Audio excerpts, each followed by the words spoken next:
नमस्कार, मैं रवीश कुमार। अपराध की दुनिया में कहानियां बहुत चलती हैं।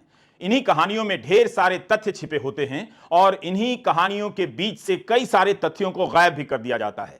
अतीक अहमद और अशरफ अहमद की हत्या की कहानी में मास्टरमाइंड ही नहीं है। बिना राजनीतिक संरक्षण के कोई माफिया नहीं बनता और बिना राजनीतिक संरक्षण के हटाए कोई माफिया नहीं मारा जाता है।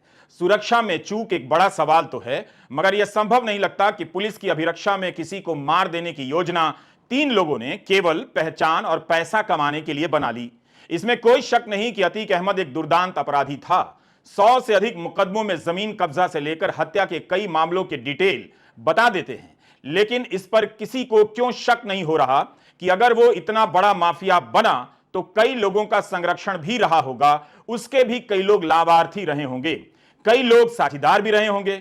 अतीक को रास्ते से हटाकर किसी ने राहत की सांस ली है क्या? अपराध की मामूली कहानियों में ऐसे एंगल होते हैं। अतीक अहमद और अशरफ अहमद की हत्या में ऐसे एंगल नहीं होंगे तब आप जरायम क्राइम की दुनिया के किस्सों से वाकिफ नहीं लगते हैं। 22 साल के लवलेश तिवारी, 18 साल के अरुण मौर्य और 23 साल के मोहित सिंह ने केवल पहचान और पैसे के लिए यह हत्या की है। इसे सुनकर आपको हंसी क्यों नहीं आई?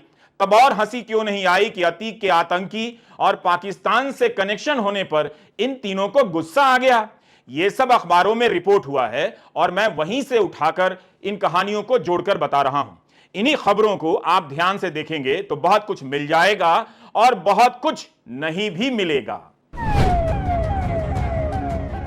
यह उस काफिले का वीडियो है जब अतीक अहमद को साबरमती जेल से यूपी लाया जा रहा था। तब गोदी मीडिया ने अतीक के पेशाब करने का सीधा प्रसारण कर भारत की पत्रकारिता की शान बढ़ाई थी। मगर इस वीडियो से आपको अंदाजा होता है कि पुलिस की नजर में यह कितना बड़ा अपराधी है और इसे सड़क मार्ग से ले जाना खतरों से खाली नहीं।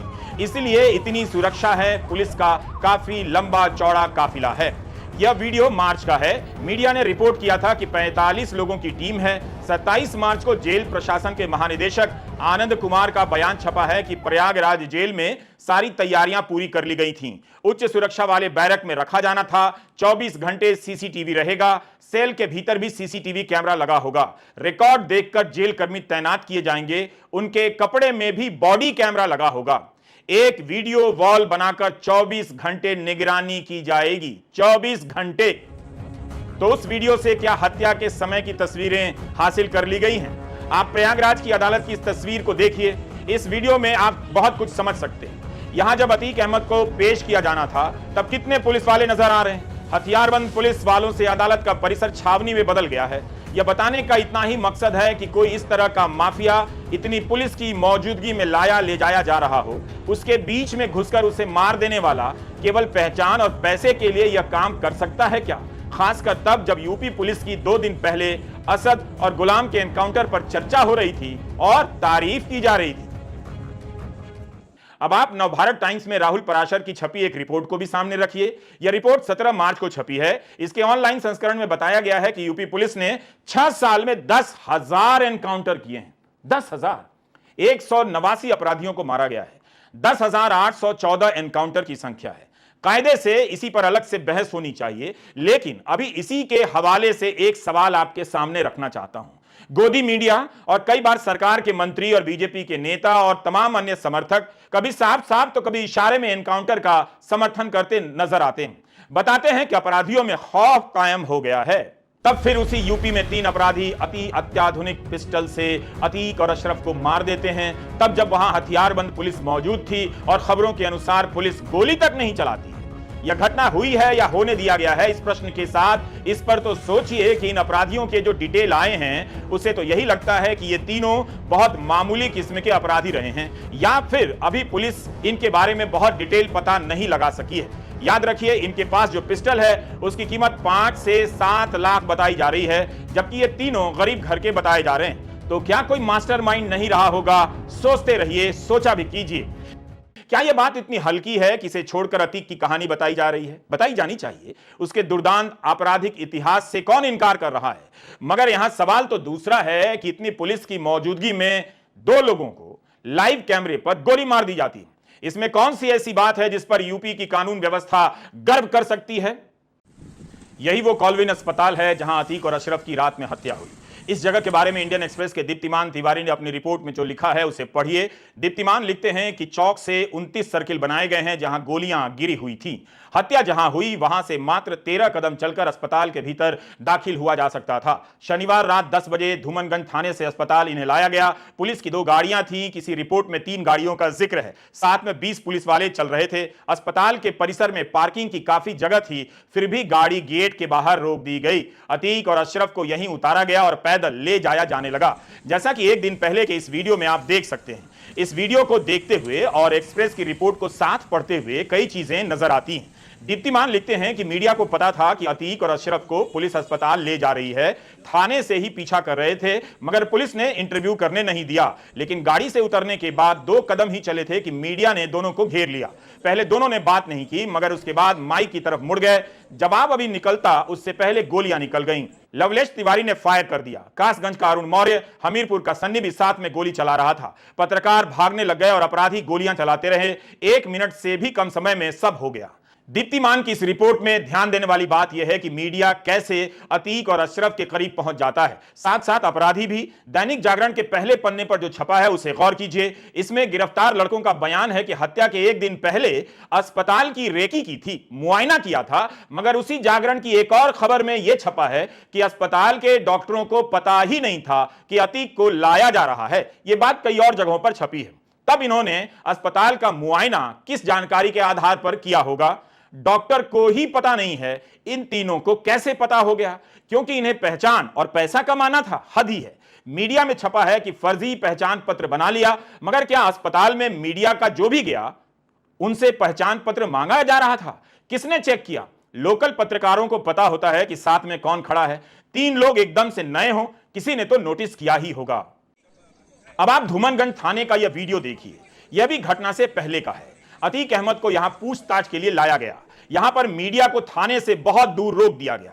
जैसा कि आप बैरिकेड को देख रहे हैं, मीडिया की रिपोर्टिंग इस बैरिकेड के पीछे से हो रही है। अगर मीडिया को करीब आने दिया गया होता तो पुलिस की गाड़ी से उतरते हुए और थाने में आते जाते अतीक अहमद का वीडियो भी मिल जाता। अतीक अहमद की तस्वीर मिली या नहीं, इसका दावा तो हम नहीं कर सकते, मगर यह एक वीडियो बता रहा है कि उस दिन मीडिया को निश्चित दूरी रखने का कोई निर्देश जरूर रहा होगा। तभी यहां पर सवाल महत्वपूर्ण है कि क्या अतीक और अशरफ को पहले कभी मीडिया से इस तरह मिलने दिया गया या मीडिया को दोनों के करीब आने दिया गया? जिस तरह से हत्या के समय मीडिया के करीब इन दोनों को जाने दिया गया, या मीडिया इनके नजदीक पहुंच गया? यह वीडियो भी हत्या से 1 दिन पहले का है, जब अतीक अहमद को फतेहपुर कौशांबी के लिए ले जाया जा रहा था। आप देख सकते हैं कि सुरक्षा मजबूत है और पुलिस की कई गाड़ियां हैं। हत्या वाले दिन जब पुलिस की गाड़ी से ले जाया गया तो गाड़ियों की संख्या कितनी थी, पुलिस बल कितने थे और फतेहपुर ले जाए जाते समय कितने पुलिस वाले थे, यह सब जांच का विषय है। अमर उजाला में अनूप ओझा की रिपोर्ट की हेडिंग देखिए। हिरासत में अतीक अशरफ की हत्या पुलिस की लापरवाही का नतीजा। रिपोर्ट में अनूप लिखते हैं कि पुलिस की तरफ से हर कदम पर चूक हुई है। रिमांड के दौरान जहां माफिया और उसके भाई के वकील को भी 100 मीटर दूर रहने की इजाजत कोर्ट ने दी थी, वहां मेडिकल मुआयने से पहले अस्पताल के गेट पर मीडिया कर्मियों को सवाल करने की छूट कैसे दी गई, इसका जवाब ढूंढा जा रहा है। अनूप ओझा ने लिखा है कि जिस माफिया अतीक की पेशी के दौरान सुरक्षा में 1000 से अधिक पुलिस, पीएसी और आरएएफ के जवान लगाए जा रहे थे, जेल से बायोमेट्रिक लॉक वाली प्रिजन वैन में लाया जाता था, उसे 2 दिन से धूमनगंज पुलिस थाने की साधारण जीप में लेकर घूमती रही। अनूप आगे लिखते हैं कि इतना ही नहीं, उमेश पाल हत्याकांड में प्रयुक्त असलहों की बरामदगी के लिए कसारी मसारी के जंगल में भी पुलिस अतीक अशरफ को लेकर जीप से ही टहलती देखी गई। इस दौरान एक ही हथकड़ी की चेन में दोनों भाइयों के हाथ बांधकर घुमाया जाता रहा। 3 दिनों से लगातार रात को पुलिस चिकित्सकीय परीक्षण के लिए लेकर अतीक अशरफ को पहुंचती रही। ऐसे में बार बार चिकित्सकीय परीक्षण कराने की वजहों को लेकर सवाल खड़े हो रहे हैं। धूमनगंज के इंस्पेक्टर राजेश कुमार मौर्य का कहना था कि उनकी तबीयत खराब हो गई थी, जबकि अस्पताल के गेट पर शूट आउट से चंद सेकंड पहले तक अतीक सहज तरीके से बात करता नजर आ रहा था। अशरफ ने भी स्वास्थ्य संबंधी किसी तरह की दिक्कत का जिक्र नहीं किया था, यानी ऐसी नौबत नहीं थी कि दोनों भाइयों को लेकर अस्पताल जाया जाए। इंडियन एक्सप्रेस में दीप्तिमान तिवारी ने लिखा है कि हत्या वाले दिन अतीक और अशरफ की गाड़ी अस्पताल के गेट पर रोक दी गई और वहीं उतारा गया, जबकि पार्किंग की कोई कमी नहीं थी। रात में पार्किंग की जगह काफी होती है किसी भी अस्पताल में। अमर उजाला के अनूप ओझा ने भी लिखा है कि सबसे अहम सवाल यह है कि चिकित्सकीय परीक्षण के लिए कॉलविन अस्पताल में गेट के भीतर आपातकालीन चिकित्सा कक्ष तक गाड़ी आ सकती थी, लेकिन सड़क पर बाहर ही दोनों को उतार दिया गया। वहां से उन्हें जब पैदल अस्पताल परिसर में लाया जा रहा था तब उनके साथ सुरक्षा कर्मी भी गिनती के ही थे। यह सब लिखा है। इतना ही या इस तरह की लापरवाही तब बरती जा रही थी जब 2 दिन पहले ही सीजेएम कोर्ट में पेशी के बाद अतीक और अशरफ पर भीड़ के बीच से हमले की कोशिश की गई थी। 12 अप्रैल को जब अतीक अहमद को साबरमती जेल से लाया जा रहा था तब शिवपुरी में मीडिया ने पूछा था कि क्या कोई डर है आपको। तब अतीक अहमद ने कहा था कि आप लोग यानी मीडिया वाले हैं तो डर नहीं, और कथित रूप से 3 लोग मीडिया वाला ही बनकर आते हैं। अतीक और अशरफ की हत्या कर देता है। तो बड़ा ही दुखद घटना है साहब, सोच लीजिए। कहीं कहीं के प्रेस वाले कर सकते हैं, बोलिए ना। आज झूठ मूठ के कह दिया कि प्रेस वाला खड़ा होकर पूछ रहा था, तो कहीं प्रेस का लोग ये सब पूछेगा? ये कहीं होता है देश में, दुनिया में कहीं कोई होता है? तो कौन आकर के खड़ा हो गया उस तरह से? तो वहाँ के लोगों को, पुलिस को तो देखना ना चाहिए था पहले से कि आप कोई जेल में हो, उसको इलाज के लिए ले जा रहे हैं या किसी काम के लिए ले जा रहे हैं और रास्ते में हो गया। ये बहुत दुखद है। इस पर तो निश्चित रूप से लोगों को एक्शन करना चाहिए। हमने आज का वीडियो अलग अलग अखबारों में छपी रिपोर्ट के आधार पर तैयार किया है ताकि हम तमाम सवालों के पीछे के आधार को ढूंढ सकें, आपको दिखा सकें। जाहिर है पुलिस की लापरवाही का मामला हर रिपोर्ट में कहीं खुलकर तो कहीं साफ साफ लिखा गया है। अब यह लापरवाही संयोग की वजह से थी या इसके पीछे कोई था, यानी मास्टरमाइंड, यह सवाल पूछा जाना चाहिए।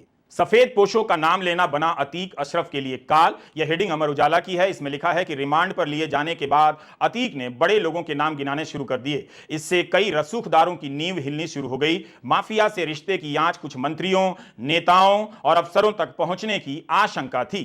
अमर उजाला की इस रिपोर्ट में रिपोर्टर का नाम नहीं है, लेकिन अगर माफिया ने मंत्री और बड़े लोगों के नाम लिए हैं तो यह खबर भीतर के पन्ने पर क्यों है? बेशक अमर उजाला ने बड़ा करके छापा है, लेकिन क्या आप गोदी मीडिया के न्यूज चैनलों पर इस सवाल को लेकर एंकरों को चीखते हुए देख सुन पा रहे हैं कि माफिया अतीक ने किस मंत्री का नाम लिया, किस अफसर का नाम लिया, किस बिजनेसमैन का नाम लिया? अमर उजाला की खबर की हम पुष्टि नहीं कर सकते। हम वही बता रहे हैं जो अखबार में छप चुका है। अगर आप हत्या के मास्टरमाइंड के बारे में सोच रहे हैं तो इस बारे में भी सोचते रहिए कि क्या सफेद पोशों ने खुद को बचाने के लिए अतीक और अशरफ को रास्ते से हटा दिया? अगर ऐसा है तो सावधान हो जाइए। जो भी धर्म की आड़ में इस हत्या के समर्थन में लिख रहे हैं, किसी भी तरह से जाने अनजाने में हो सकता है, वो भी इन सफेद पोशों को कवर दे रहे हैं, यानी बचा रहे हैं। अमर उजाला आगे लिखता है कि 14 अप्रैल को रियल एस्टेट कारोबार से जुड़े कई बड़े बिल्डरों, राजनीतिक पृष्ठभूमि से ताल्लुक रखने वाले होटल कारोबारियों के अलावा, कार शोरूम मालिक के अलावा कुछ अफसरों और नेताओं के नाम भी अतीक ने गिनाए थे। इसमें शहर के सबसे बड़े बिल्डर विनायक ग्रुप के मालिक संजीव अग्रवाल, पूर्वांचल भर में बड़े मॉल, शॉपिंग कॉम्प्लेक्स चलाने वाले नामचीन बिल्डर मोहम्मद मुस्लिम, कार शोरूम चलाने वाले अमित भार्गव, बिल्डर अमित गोयल समेत 45 से भी बड़े लोगों के नाम शामिल हैं। ईडी इससे पहले अतीक के 15 करीबियों के ठिकाने पर छापे मारकर कई रिकॉर्ड अपने कब्जे में ले चुकी है। ऐसे में अतीक अशरफ को ईडी की रिमांड पर लिए जाने को लेकर रसूखदारों की मुसीबत बढ़ने वाली थी। अमर उजाला ने लोगों के नाम लेते हुए कथित शब्द का भी इस्तेमाल नहीं किया है, सीधा नाम लिख दिया है कि अमित भार्गव, अमित गोयल, संजीव अग्रवाल, मोहम्मद मुस्लिम, खालिद जफर के नाम अतीक अशरफ ने लिए। हम अपनी तरफ से इन नामों पर कोई आक्षेप नहीं कर रहे हैं क्योंकि हम पुष्टि नहीं कर सकते, मगर अमर उजाला ने ऐसा ही छापा है। इतनी बड़ी हत्या यूं ही नहीं हो जाती, ये हमारा सवाल जरूर है। मास्टरमाइंड कौन था, कौन कौन था? क्या इस हत्या से कई लोग बच गए? अब वो सच कभी सामने नहीं आएगा। तब आप एक और सवाल कीजिए। आपको बताया जा रहा है कि माफिया मारा गया, लेकिन उसका तंत्र अगर बच गया तब माफिया कैसे मारा गया?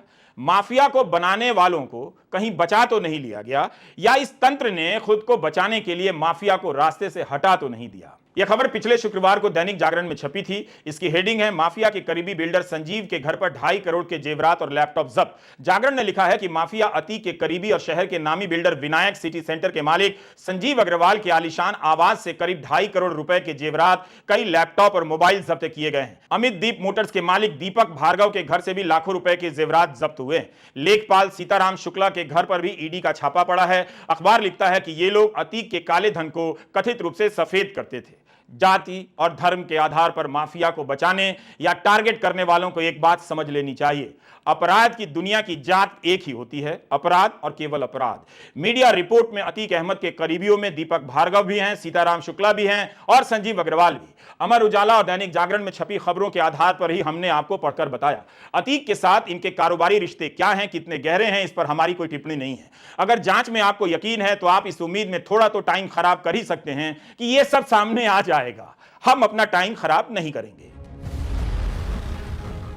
जागरण के आलोक मिश्रा की यह रिपोर्ट, हेडिंग है कहीं किसी के हथियार तो नहीं बने तीनों शूटर। आलोक मिश्रा ने लिखा है कि पहचान और दबदबे वाली बात आसानी से गले नहीं उतरती है। हत्या में शामिल आरोपित मोहित, लवलेश, अरुण अभी जुर्म की दुनिया का कहरा ही पढ़ रहे थे। वे तुर्की की 2 अत्याधुनिक पिस्टल व चोरी की बाइक का बंदोबस्त कैसे कर पाए? तीनों प्रयागराज किसके बलबूते पहुंचे और आसानी से मीडिया कर्मी के बीच भी जा पहुंचे? यह इतना आसान नहीं जितना बयान हो रहा है। इसी अखबार में संजीव अग्रवाल से लेकर सीताराम शुक्ला का नाम छपा है। अब आलोक अपनी रिपोर्ट में लिखते हैं कि अतीक ने लश्कर तैयबा और आईएसआई से हथियार खरीदने की बात स्वीकार की है। कहीं ऐसा तो नहीं कि इसमें कई बड़े भी बेनकाब होने वाले थे? शूटर मोहित के संबंध यूपी के कुख्यात सुंदर भाटी गिरोह से जुड़े होने की बात भी किसी और कहानी की ओर इशारा करती है। कहीं ऐसा तो नहीं कि पश्चिम से जुड़ा कोई अतीक का मुंह खोलना बर्दाश्त नहीं कर सकता था?